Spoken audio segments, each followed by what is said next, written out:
Nothing. There you go. They know exactly who the focus has to be on defensively. We are live from the U.S. Airways Center for a Western Conference contest featuring the Suns here.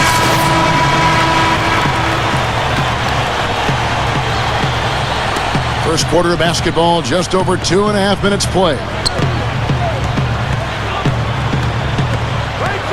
Now here's Parker. 26 points for him last game against the Warriors in Oakland.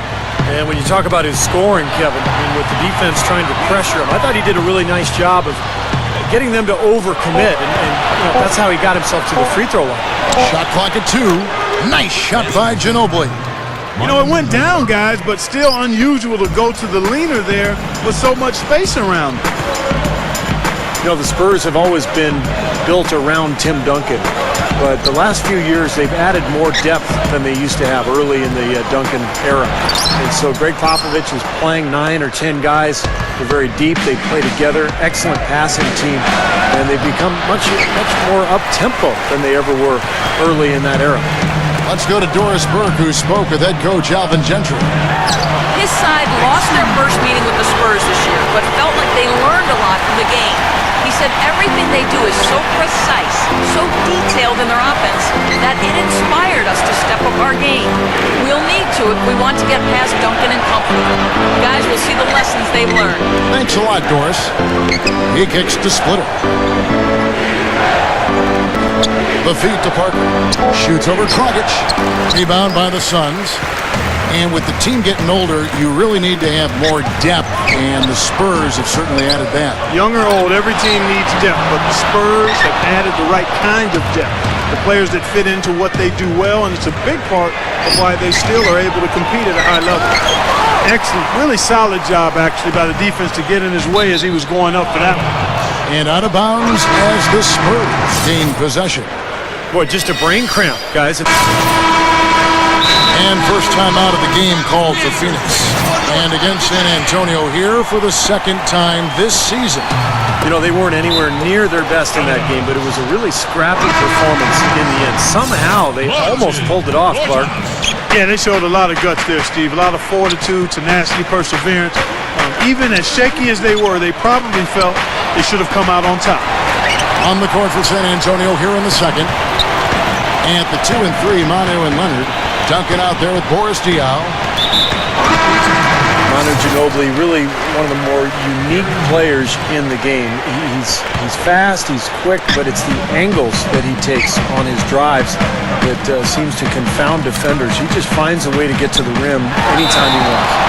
Gary Neal's checked in for Boris Diaw. That's a great point, Steve, about the angles. And you talk about Ginobili getting inside. Of course, his skill at getting to the line is so huge. A big part of that effectiveness. Yeah, he's a master at drawing fouls. There's no question about it. Being left-handed and lethal at driving from both sides of the floor makes him very capable of drawing fouls. Some would say he even embellishes the fouls that he gets. But that's a matter of opinion. Shots good by Neal. Well, it was the San Antonio Spurs in their last game, a loss to the Warriors in Oakland.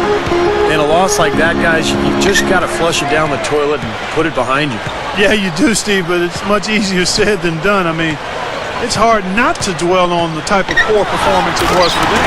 Throwing it down with one hand and making it look easy. Easy, and fun. He just thrives on making the D look silly. Yep, which is something he does pretty often, Kevin. Passes it to Jackson. Jacks up a 3. It's hauled in by the Suns. Beasley's got 3 rebounds now in this one. They couldn't put the pieces together, losing that last matchup with Boston. And you look at the stat sheet from that night, I mean, the turnovers were just glaring. No way you're going to give up the ball as many times as they did and still win. Well, not unless you play an even tougher brand of defense and force even more turnovers on the other side. That's the only way you're really going to be able to counteract giving the ball to the opponent at your end. You know, as tight as this game is, you have to like their chances the way they've been rebounding. They have a pretty good margin in that department, so they've got to continue to hit the boards hard, and it'll pay off for them in the end. There's the double team with Ginobili. Duncan, and a bit of a battle here for the ball. The official signals a jump ball here. And so here's Phoenix.